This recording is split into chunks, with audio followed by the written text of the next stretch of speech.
कुछ निहायती तकलीफ देने वाली खबरें यूक्रेन से आ रही हैं।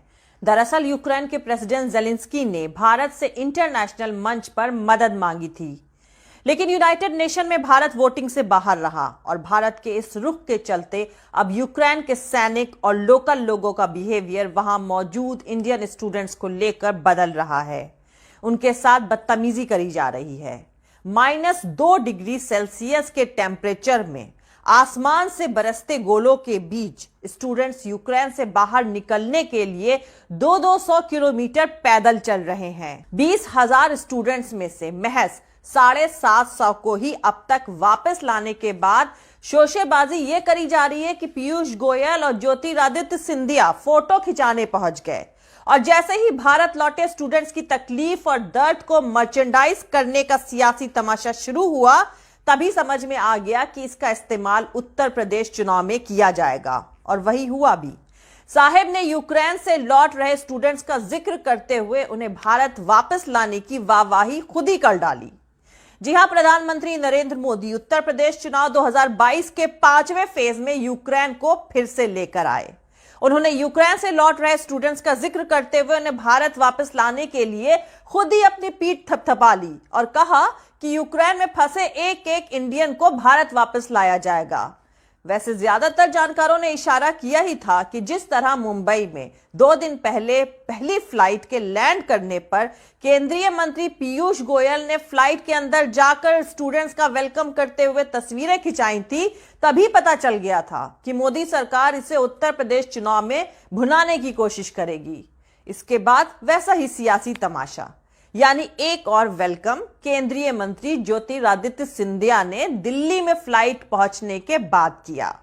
जबकि दूसरी तरफ यूक्रेन पर रूस के हमले के बाद वहां फंसे स्टूडेंट्स ने इल्जाम लगाया है कि पोलैंड से सटे यूक्रेनी चेक पोस्ट पर उनसे मिसबिहेव किया जा रहा है।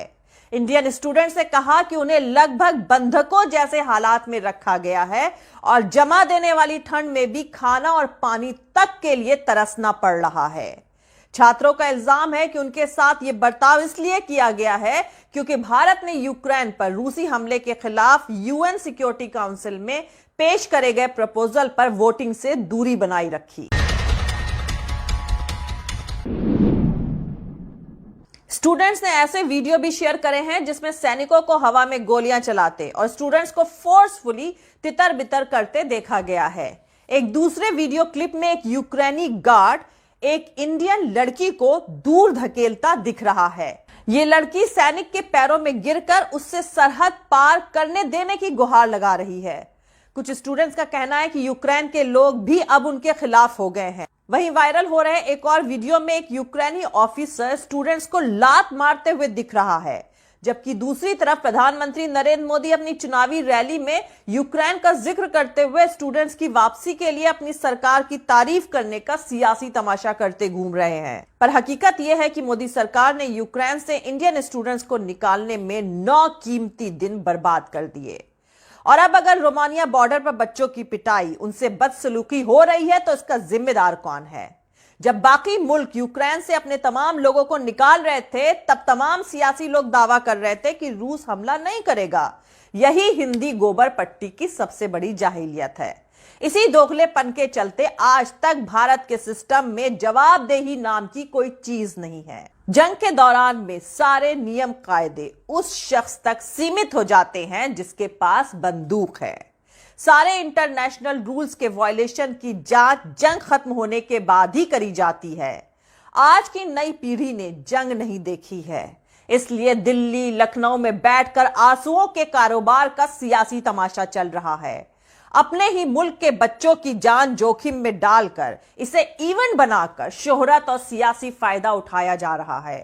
कारगिल से लेकर पुलवामा और बालाकोट गलवान तक सारे मामलों में भारत सरकार से बेहद संजीदा लापरवाही हुई है। यहां पर आपको बता दूं कि यूक्रेन से निकलने की सबसे सेफ सरहद पोलैंड की मानी जाती है, लेकिन सैकड़ों किलोमीटर का सफर तय करके पोलैंड की सीमा पर जो हजारों भारतीय स्टूडेंट्स पहुंच रहे हैं, उन्हें वहां से भी भगाया जा रहा है। यकीनन ये मोदी सरकार की डिप्लोमेटिक नाकामी को दिखाता है। बेहद अफसोस के साथ कहना पड़ रहा है कि रेस्क्यू के मामले में पाकिस्तान हमसे कहीं बेहतर साबित हुआ है। यूक्रेन में फंसे 2400 से ज्यादा पाकिस्तानी स्टूडेंट्स को सुरक्षित पोलैंड पहुंचाया जा चुका है, जबकि यूक्रेन में कुल 3000 पाकिस्तानी स्टूडेंट्स रहते हैं। अब उन्हें सिर्फ 500 से 600 लोगों को ही बाहर निकालना है, जबकि हमें अभी भी 15 से 16,000 स्टूडेंट्स को रेस्क्यू करना है। ऐसे में पोलैंड के साथ पता नहीं क्या गड़बड़ हो रही है कि वो भारत की मदद ही नहीं कर रहा है।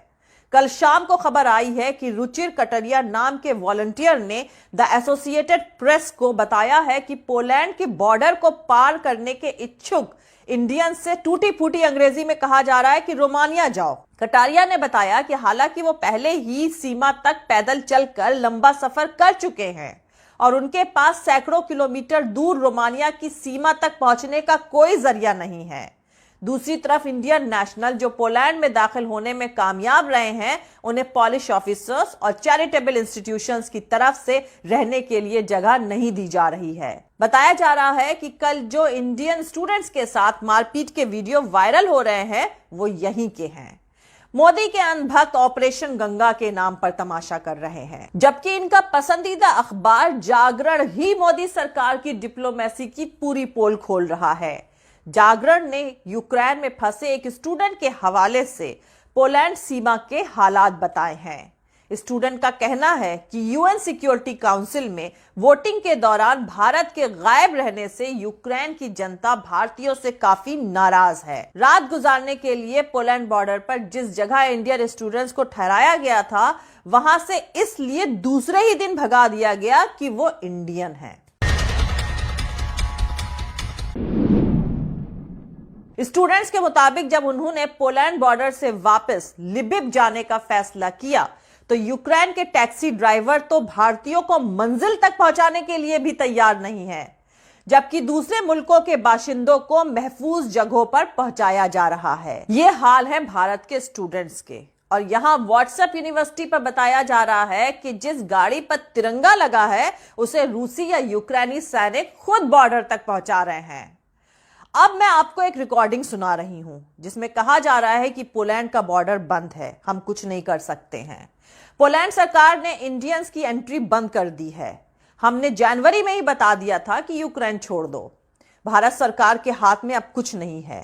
ये यूक्रेन में फंसे एक बच्चे के परिवार के साथ विदेश मंत्रालय की हेल्पलाइन सेवा की रिकॉर्डेड बातचीत है, तो सुन लीजिए इसे। विदेश मंत्रालय। विदेश मंत्रालय जी सर। जी, मैं गुजरात से बात कर रहा हूँ। सर आपका नाम क्या है? राजूभाई करपड़ा। जी जी, मेरा भतीजा अभी यूक्रेन पोलैंड बॉर्डर पर फंसा है। वहाँ पोलैंड में उसे एंट्री नहीं मिल रही है। जी सर, पोलैंड में एंट्री मिलने की थोड़ी दिक्कत हो रही है। टेम्पररी बॉर्डर बंद हो गया है, कब खुलेगा पता नहीं। बच्चे से कहिए प्लीज कोई सेफ जगह ढूंढ के वहाँ रहे थोड़े टाइम तक। मैडम वहाँ एम्बेसी ने ही बोला था उन्हें कि आप पोलैंड बॉर्डर पे चले जाइए। जिस टाइम एम्बेसी ने बोला था उस टाइम पे बॉर्डर खुला हुआ था, अभी बंद हो गया है। अभी तो 1200-1300 हमारे स्टूडेंट वहाँ रुके हैं। खाने पीने की कोई व्यवस्था वहाँ नहीं की गई है और पोलैंड वाले सभी और कंट्री वाले को यहाँ एंट्री मिल रही है पोलैंड में। जी ओनली इंडियन को ही नहीं मिल रही है। नहीं मिल रही है सर, कुछ डिप्लोमेटिक इशू है जिसकी वजह से बंद हो गया है सर। मैं इससे ज्यादा आपको नहीं बता पाऊंगी। कितना टाइम लगेगा मैडम? कुछ आइडिया नहीं है सर, बिल्कुल आइडिया मैडम तो ये हेल्पलाइन नंबर का मतलब क्या है, आप मेरे को बताएंगे? सर हेल्पलाइन हमारा फैमिली का मेंबर वहाँ फंस गया है। सर एक बात सुनिए, पोलैंड की सरकार ने ये डिसीजन लिया है कि हम भारतीयों को अंदर नहीं आने देंगे। दूसरी बात सर, भारत सरकार ने जनवरी के एंड में एडवाइजरी निकाली थी कि लोग आ जाएं वापस, स्टूडेंट स्पेशली। ये बात क्या हुई मैडम? पहले तो जो भी बोला था, अभी तो ये हेल्पलाइन नंबर इसीलिए चालू किया है कि जो भी स्टूडेंट रुके फंसे स्टूडेंट, इसीलिए हेल्पलाइन नंबर स्टार्ट किया है ना। जनवरी में हमने बता दिया था, ये कहने के लिए हेल्पलाइन नंबर स्टार्ट किया है आपने। सर जनवरी में बता दिया था, जो आप कह रहे हैं आपके घर का बच्चा फंसा हुआ है, मैं उसी पे आपको बता रही हूँ। जनवरी में ही बता दिया था कि मतलब आप साफ साफ बोल दीजिए ना कि इंडियन एम्बेसी और इंडियन गवर्नमेंट को हेल्प करने के लिए तैयार नहीं है। साफ साफ क्यों नहीं बताते हो? अभी हमारे हाथ में कुछ नहीं है, बॉर्डर्स बंद हैं, भारतीयों को नहीं जाने दे रहे हैं। हमारे ऑफिस मतलब इंडियन गवर्नमेंट के हाथ में कुछ नहीं है। इंडियन गवर्नमेंट के हाथ में कुछ नहीं है, सारी बाहर की गवर्नमेंट। अब बोलिए मोदी मोदी, जय श्री राम और वोट बीजेपी को ही देते रहिएगा। जय हिंद, सत्यमेव जयते, अल्लाह हाफिज। दोस्तों, हमारा पूरा वीडियो और दूसरे और वीडियोस देखने के लिए हमारा YouTube channel political Tamasha with doctor Arshi को सब्सक्राइब करके वहां पे लगी बेल आइकॉन को जरूर दबा दें ताकि आपको हमारे आने वाले हर वीडियो की अपडेट्स मिलती रहे। और दोस्तों, अगर आपको हमारा काम पसंद आता है, हमारे वीडियोस पसंद आते हैं तो www.patreon.com/dr अर्शी खान पर जाकर डोनेट करके आप हमारे काम को सपोर्ट कर सकते हैं। दोस्तों, अगर आपको हमारा वीडियो पसंद आता है तो लाइक और शेयर करना हरगिज नहीं भूलें। आप हमें फॉलो भी कर सकते हैं हमारे ट्विटर, इंस्टाग्राम और फेसबुक पेज पर। मेरा ट्विटर हैंडल है @arshi_aziz_khan। थैंक यू, मिलते हैं अगले वीडियो में।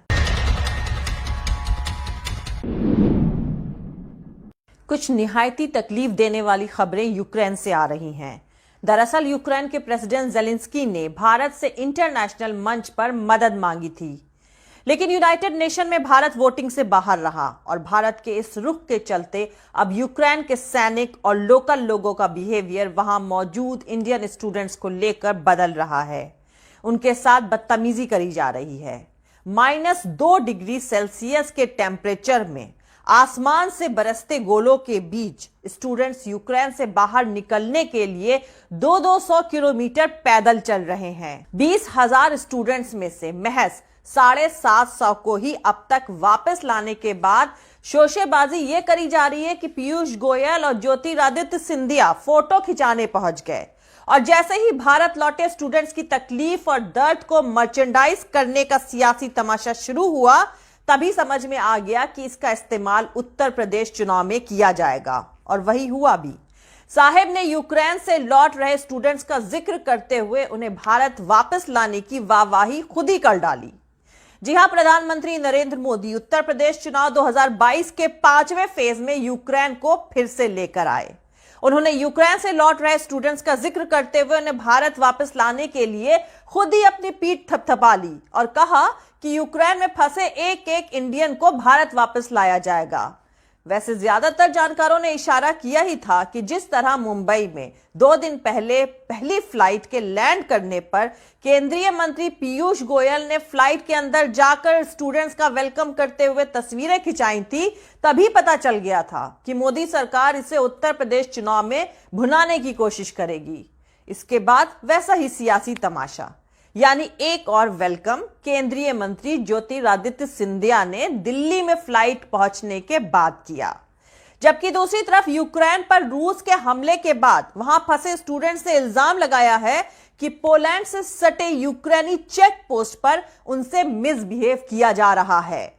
इंडियन स्टूडेंट्स ने कहा कि उन्हें लगभग बंधकों जैसे हालात में रखा गया है और जमा देने वाली ठंड में भी खाना और पानी तक के लिए तरसना पड़ रहा है। छात्रों का इल्जाम है कि उनके साथ यह बर्ताव इसलिए किया गया है क्योंकि भारत ने यूक्रेन पर रूसी हमले के खिलाफ यूएन सिक्योरिटी काउंसिल में पेश करे गए प्रपोजल पर वोटिंग से दूरी बनाई रखी। स्टूडेंट्स ने ऐसे वीडियो भी शेयर करे हैं जिसमें सैनिकों को हवा में गोलियां चलाते और स्टूडेंट्स को फोर्सफुली तितर बितर करते देखा गया है। एक दूसरे वीडियो क्लिप में एक यूक्रेनी गार्ड एक इंडियन लड़की को दूर धकेलता दिख रहा है। यह लड़की सैनिक के पैरों में गिरकर उससे सरहद पार करने देने की गुहार लगा रही है। कुछ स्टूडेंट्स का कहना है कि यूक्रेन के लोग भी अब उनके खिलाफ हो गए हैं। वहीं वायरल हो रहे एक और वीडियो में एक यूक्रेनी ऑफिसर स्टूडेंट्स को लात मारते हुए दिख रहा है, जबकि दूसरी तरफ प्रधानमंत्री नरेंद्र मोदी अपनी चुनावी रैली में यूक्रेन का जिक्र करते हुए स्टूडेंट्स की वापसी के लिए अपनी सरकार की तारीफ करने का सियासी तमाशा करते घूम रहे हैं। पर हकीकत यह है कि मोदी सरकार ने यूक्रेन से इंडियन स्टूडेंट्स को निकालने में 9 कीमती दिन बर्बाद कर दिए और अब अगर रोमानिया बॉर्डर पर बच्चों की पिटाई, उनसे बदसलूकी हो रही है तो इसका जिम्मेदार कौन है? जब बाकी मुल्क यूक्रेन से अपने तमाम लोगों को निकाल रहे थे तब तमाम सियासी लोग दावा कर रहे थे कि रूस हमला नहीं करेगा। यही हिंदी गोबर पट्टी की सबसे बड़ी जाहिलियत है। इसी दोगलेपन के चलते आज तक भारत के सिस्टम में जवाबदेही नाम की कोई चीज नहीं है। जंग के दौरान में सारे नियम कायदे उस शख्स तक सीमित हो जाते हैं जिसके पास बंदूक है। सारे इंटरनेशनल रूल्स के वायलेशन की जांच जंग खत्म होने के बाद ही करी जाती है। आज की नई पीढ़ी ने जंग नहीं देखी है, इसलिए दिल्ली लखनऊ में बैठकर आंसुओं के कारोबार का सियासी तमाशा चल रहा है। अपने ही मुल्क के बच्चों की जान जोखिम में डालकर इसे इवेंट बनाकर शोहरत और सियासी फायदा उठाया जा रहा है। कारगिल से लेकर पुलवामा और बालाकोट गलवान तक सारे मामलों में भारत सरकार से बेहद संजीदा लापरवाही हुई है।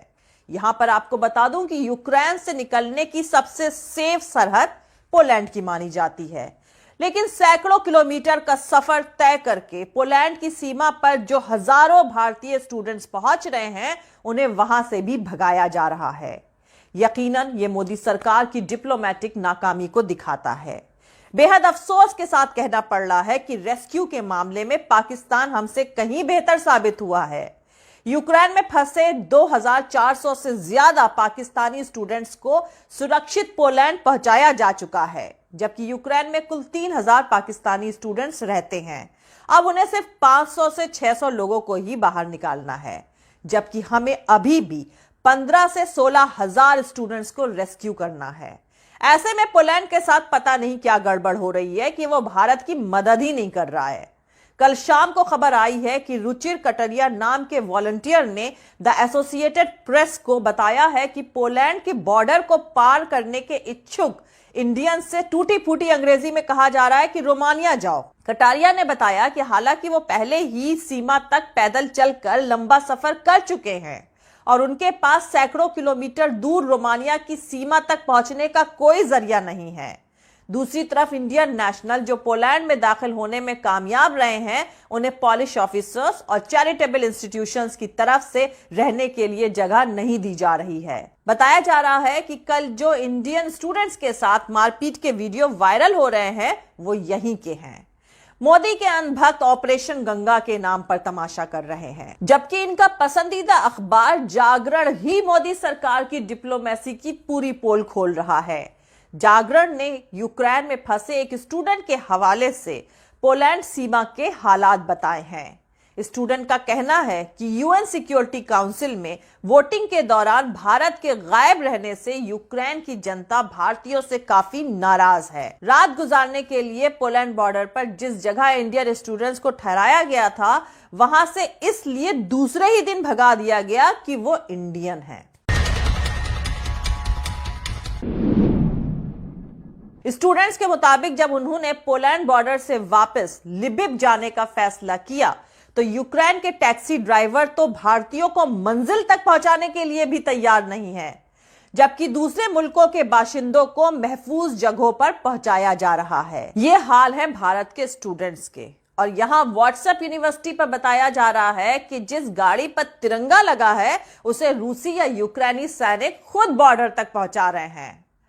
अब मैं आपको एक रिकॉर्डिंग सुना रही हूं जिसमें कहा जा रहा है कि पोलैंड का बॉर्डर बंद है, हम कुछ नहीं कर सकते हैं।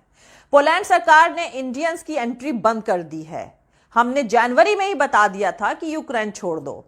भारत सरकार के हाथ में अब कुछ नहीं है। ये यूक्रेन में फंसे एक बच्चे के परिवार के साथ विदेश मंत्रालय की हेल्पलाइन सेवा की रिकॉर्डेड बातचीत है, तो सुन लीजिए इसे। विदेश मंत्रालय। विदेश मंत्रालय जी सर। जी, मैं गुजरात से बात कर रहा हूँ। सर आपका नाम क्या है? राजूभाई करपड़ा। जी जी, मेरा भतीजा अभी यूक्रेन पोलैंड बॉर्डर पर फंसा है। वहाँ पोलैंड में उसे एंट्री नहीं मिल रही है। जी सर, पोलैंड में एंट्री मिलने की थोड़ी दिक्कत हो रही है। टेम्पररी बॉर्डर बंद हो गया है, कब खुलेगा पता नहीं। बच्चे से कहिए प्लीज कोई सेफ जगह ढूंढ के वहाँ रहे थोड़े टाइम तक। मैडम वहाँ एम्बेसी ने ही बोला था उन्हें कि आप पोलैंड बॉर्डर पे चले जाइए। जिस टाइम एम्बेसी ने बोला था उस टाइम पे बॉर्डर खुला हुआ था, अभी बंद हो गया है। अभी तो 1200-1300 हमारे स्टूडेंट वहाँ रुके हैं। खाने पीने की कोई व्यवस्था वहाँ नहीं की गई है और पोलैंड वाले सभी और कंट्री वाले को यहाँ एंट्री मिल रही है पोलैंड में।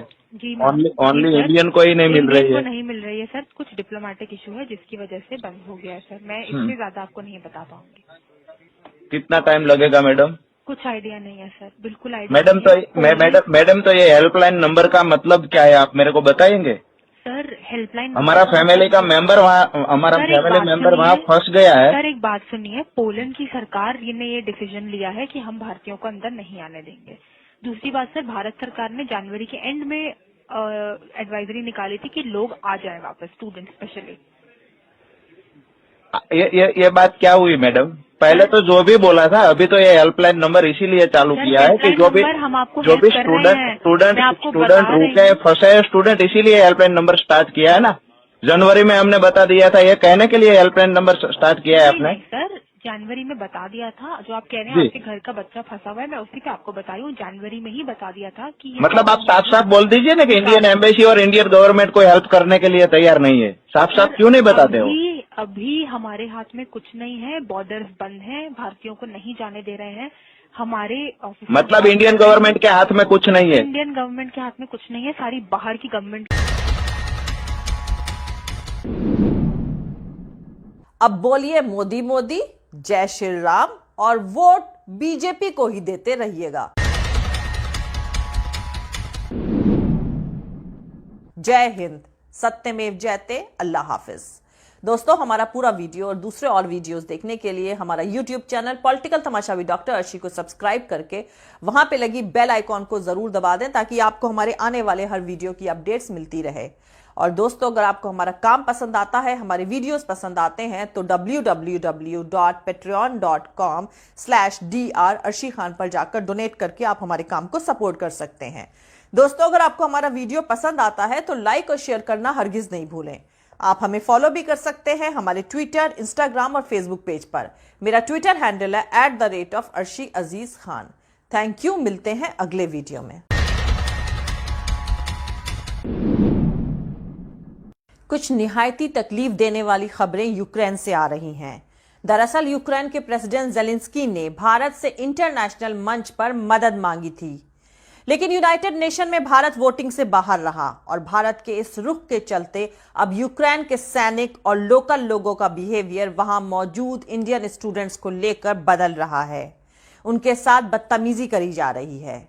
-2 डिग्री सेल्सियस के टेम्परेचर में आसमान से बरसते गोलों के बीच स्टूडेंट्स यूक्रेन से बाहर निकलने के लिए 200 किलोमीटर पैदल चल रहे हैं। 20,000 स्टूडेंट्स में से महज 750 को ही अब तक वापस लाने के बाद शोशेबाजी ये करी जा रही है कि पीयूष गोयल और ज्योतिरादित्य सिंधिया फोटो खिंचाने पहुंच गए, और जैसे ही भारत लौटे स्टूडेंट्स की तकलीफ और दर्द को मर्चेंडाइज करने का सियासी तमाशा शुरू हुआ, तभी समझ में आ गया कि इसका इस्तेमाल उत्तर प्रदेश चुनाव में किया जाएगा, और वही हुआ भी।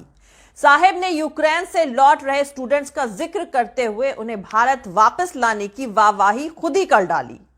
जी हां, प्रधानमंत्री नरेंद्र मोदी उत्तर प्रदेश चुनाव 2022 के 5वें फेज में यूक्रेन को फिर से लेकर आए।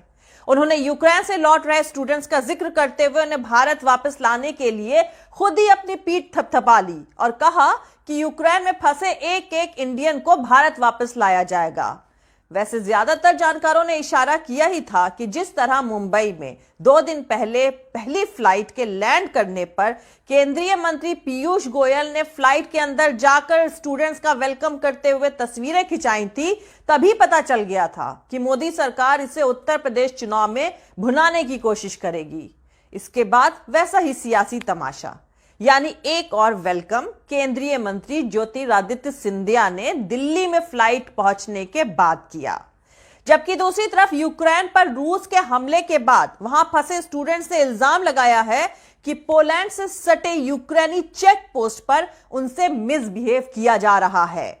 इंडियन स्टूडेंट्स ने कहा कि उन्हें लगभग बंधकों जैसे हालात में रखा गया है और जमा देने वाली ठंड में भी खाना और पानी तक के लिए तरसना पड़ रहा है। छात्रों का इल्जाम है कि उनके साथ यह बर्ताव इसलिए किया गया है क्योंकि भारत ने यूक्रेन पर रूसी हमले के खिलाफ यूएन सिक्योरिटी काउंसिल में पेश करे गए प्रपोजल पर वोटिंग से दूरी बनाई रखी। स्टूडेंट्स ने ऐसे वीडियो भी शेयर करे हैं जिसमें सैनिकों को हवा में गोलियां चलाते और स्टूडेंट्स को फोर्सफुली तितर बितर करते देखा गया है। एक दूसरे वीडियो क्लिप में एक यूक्रेनी गार्ड एक इंडियन लड़की को दूर धकेलता दिख रहा है। ये लड़की सैनिक के पैरों में गिरकर उससे सरहद पार करने देने की गुहार लगा रही है। कुछ स्टूडेंट्स का कहना है कि यूक्रेन के लोग भी अब उनके खिलाफ हो गए हैं। वहीं वायरल हो रहे एक और वीडियो में एक यूक्रेनी ऑफिसर स्टूडेंट्स को लात मारते हुए दिख रहा है, जबकि दूसरी तरफ प्रधानमंत्री नरेंद्र मोदी अपनी चुनावी रैली में यूक्रेन का जिक्र करते हुए स्टूडेंट्स की वापसी के लिए अपनी सरकार की तारीफ करने का सियासी तमाशा करते घूम रहे हैं। पर हकीकत यह है कि मोदी सरकार ने यूक्रेन से इंडियन स्टूडेंट्स को निकालने में 9 कीमती दिन बर्बाद कर दिए। और अब अगर रोमानिया बॉर्डर पर बच्चों की पिटाई, उनसे बदसलूकी हो रही है तो इसका जिम्मेदार कौन है? जब बाकी मुल्क यूक्रेन से अपने तमाम लोगों को निकाल रहे थे, तब तमाम सियासी लोग दावा कर रहे थे कि रूस हमला नहीं करेगा। यही हिंदी गोबर पट्टी की सबसे बड़ी जाहिलियत है। इसी दोगलेपन के चलते आज तक भारत के सिस्टम में जवाबदेही नाम की कोई चीज नहीं है। जंग के दौरान में सारे नियम कायदे उस शख्स तक सीमित हो जाते हैं जिसके पास बंदूक है। सारे इंटरनेशनल रूल्स के वायलेशन की जांच जंग खत्म होने के बाद ही करी जाती है। आज की नई पीढ़ी ने जंग नहीं देखी है, इसलिए दिल्ली लखनऊ में बैठकर आंसुओं के कारोबार का सियासी तमाशा चल रहा है। अपने ही मुल्क के बच्चों की जान जोखिम में डालकर इसे इवेंट बनाकर शोहरत और सियासी फायदा उठाया जा रहा है। कारगिल से लेकर पुलवामा और बालाकोट गलवान तक सारे मामलों में भारत सरकार से बेहद संजीदा लापरवाही हुई है। यहां पर आपको बता दूं कि यूक्रेन से निकलने की सबसे सेफ सरहद पोलैंड की मानी जाती है, लेकिन सैकड़ों किलोमीटर का सफर तय करके पोलैंड की सीमा पर जो हजारों भारतीय स्टूडेंट्स पहुंच रहे हैं, उन्हें वहां से भी भगाया जा रहा है। यकीनन ये मोदी सरकार की डिप्लोमेटिक नाकामी को दिखाता है। बेहद अफसोस के साथ कहना पड़ रहा है कि रेस्क्यू के मामले में पाकिस्तान हमसे कहीं बेहतर साबित हुआ है। यूक्रेन में फंसे 2400 से ज्यादा पाकिस्तानी स्टूडेंट्स को सुरक्षित पोलैंड पहुंचाया जा चुका है, जबकि यूक्रेन में कुल 3000 पाकिस्तानी स्टूडेंट्स रहते हैं। अब उन्हें सिर्फ 500 से 600 लोगों को ही बाहर निकालना है, जबकि हमें अभी भी 15 से 16,000 स्टूडेंट्स को रेस्क्यू करना है। ऐसे में पोलैंड के साथ पता नहीं क्या गड़बड़ हो रही है कि वो भारत की मदद ही नहीं कर रहा है। कल शाम को खबर आई है कि रुचिर कटरिया नाम के वॉलंटियर ने द एसोसिएटेड प्रेस को बताया है कि पोलैंड के बॉर्डर को पार करने के इच्छुक इंडियन से टूटी फूटी अंग्रेजी में कहा जा रहा है कि रोमानिया जाओ। कटारिया ने बताया कि हालांकि वो पहले ही सीमा तक पैदल चलकर लंबा सफर कर चुके हैं और उनके पास सैकड़ों किलोमीटर दूर रोमानिया की सीमा तक पहुंचने का कोई जरिया नहीं है। दूसरी तरफ इंडियन नेशनल जो पोलैंड में दाखिल होने में कामयाब रहे हैं, उन्हें पॉलिश ऑफिसर्स और चैरिटेबल इंस्टीट्यूशंस की तरफ से रहने के लिए जगह नहीं दी जा रही है। बताया जा रहा है कि कल जो इंडियन स्टूडेंट्स के साथ मारपीट के वीडियो वायरल हो रहे हैं, वो यहीं के हैं। मोदी के अंधभक्त ऑपरेशन गंगा के नाम पर तमाशा कर रहे हैं, जबकि इनका पसंदीदा अखबार जागरण ही मोदी सरकार की डिप्लोमेसी की पूरी पोल खोल रहा है। जागरण ने यूक्रेन में फंसे एक स्टूडेंट के हवाले से पोलैंड सीमा के हालात बताए हैं। स्टूडेंट का कहना है कि यूएन सिक्योरिटी काउंसिल में वोटिंग के दौरान भारत के गायब रहने से यूक्रेन की जनता भारतीयों से काफी नाराज है। रात गुजारने के लिए पोलैंड बॉर्डर पर जिस जगह इंडियन स्टूडेंट्स को ठहराया गया था, वहां से इसलिए दूसरे ही दिन भगा दिया गया कि वो इंडियन है। स्टूडेंट्स के मुताबिक जब उन्होंने पोलैंड बॉर्डर से वापस लिबिव जाने का फैसला किया, तो यूक्रेन के टैक्सी ड्राइवर तो भारतीयों को मंजिल तक पहुंचाने के लिए भी तैयार नहीं है, जबकि दूसरे मुल्कों के बाशिंदों को महफूज जगहों पर पहुंचाया जा रहा है। ये हाल है भारत के स्टूडेंट्स के। और यहां व्हाट्सएप यूनिवर्सिटी पर बताया जा रहा है कि जिस गाड़ी पर तिरंगा लगा है, उसे रूसी या यूक्रेनी सैनिक खुद बॉर्डर तक पहुंचा रहे हैं। अब मैं आपको एक रिकॉर्डिंग सुना रही हूं, जिसमें कहा जा रहा है कि पोलैंड का बॉर्डर बंद है, हम कुछ नहीं कर सकते हैं। पोलैंड सरकार ने इंडियंस की एंट्री बंद कर दी है। हमने जनवरी में ही बता दिया था कि यूक्रेन छोड़ दो। भारत सरकार के हाथ में अब कुछ नहीं है। ये यूक्रेन में फंसे एक बच्चे के परिवार के साथ विदेश मंत्रालय की हेल्पलाइन सेवा की रिकॉर्डेड बातचीत है। तो सुन लीजिए इसे। नमस्कार, विदेश मंत्रालय। विदेश मंत्रालय जी सर। जी, मैं गुजरात से बात कर रहा हूँ। सर, आपका नाम क्या है? राजूभाई करपड़ा। जी जी, मेरा बताइए। हाँ जी, मेरा भतीजा अभी यूक्रेन पोलैंड बॉर्डर पर फंसा है। वहाँ पोलैंड में उसे एंट्री नहीं मिल रही है। जी सर, पोलैंड में एंट्री मिलने की थोड़ी दिक्कत हो रही है। टेम्पररी बॉर्डर बंद हो गया है, कब खुलेगा पता नहीं। बच्चे से कहिए प्लीज कोई सेफ जगह ढूंढ के वहाँ रहे थोड़े टाइम तक। मैडम वहाँ एम्बेसी ने ही बोला था उन्हें कि आप पोलैंड बॉर्डर पे चले जाइए। जिस टाइम एम्बेसी ने बोला था उस टाइम पे बॉर्डर खुला हुआ था, अभी बंद हो गया है। अभी तो 1200-1300 हमारे स्टूडेंट वहाँ रुके हैं।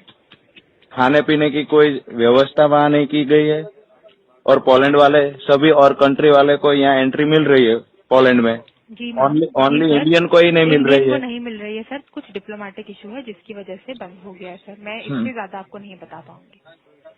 कितना टाइम लगेगा मैडम? कुछ आइडिया नहीं है सर, बिल्कुल आइडिया मैडम तो ये हेल्पलाइन नंबर का मतलब क्या है, आप मेरे को बताएंगे?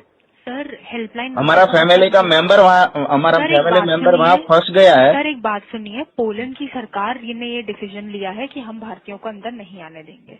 दूसरी बात सर, भारत सरकार ने जनवरी के एंड में एडवाइजरी निकाली थी कि लोग आ जाएं वापस, स्टूडेंट स्पेशली। ये बात क्या हुई मैडम? पहले तो जो भी बोला था, अभी तो ये हेल्पलाइन नंबर इसीलिए चालू किया है कि जो भी स्टूडेंट रुके फंसे स्टूडेंट, इसीलिए हेल्पलाइन नंबर स्टार्ट किया है ना।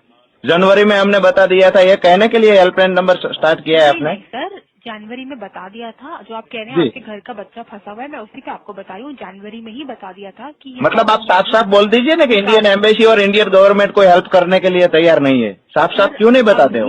अभी हमारे हाथ में कुछ नहीं है, बॉर्डर्स बंद हैं, भारतीयों को नहीं जाने दे रहे हैं। हमारे ऑफिस मतलब इंडियन गवर्नमेंट के हाथ में कुछ नहीं है? इंडियन गवर्नमेंट के हाथ में कुछ नहीं है, सारी बाहर की गवर्नमेंट। अब बोलिए मोदी मोदी, जय श्री राम और वोट बीजेपी को ही देते रहिएगा। जय हिंद, सत्यमेव जयते, अल्लाह हाफिज। दोस्तों, हमारा पूरा वीडियो और दूसरे और वीडियोस देखने के लिए हमारा YouTube channel political Tamasha with doctor Arshi को सब्सक्राइब करके वहां पे लगी बेल आइकॉन को जरूर दबा दें ताकि आपको हमारे आने वाले हर वीडियो की अपडेट्स मिलती रहे। और दोस्तों, अगर आपको हमारा काम पसंद आता है, हमारे वीडियोस पसंद आते हैं तो www.patreon.com/dr अर्शी खान पर जाकर डोनेट करके आप हमारे काम को सपोर्ट कर सकते हैं। दोस्तों, अगर आपको हमारा वीडियो पसंद आता है तो लाइक और शेयर करना हरगिज नहीं भूलें। आप हमें फॉलो भी कर सकते हैं हमारे ट्विटर, इंस्टाग्राम और फेसबुक पेज पर। मेरा ट्विटर हैंडल है @arshi aziz khan। Thank you, मिलते हैं अगले वीडियो में।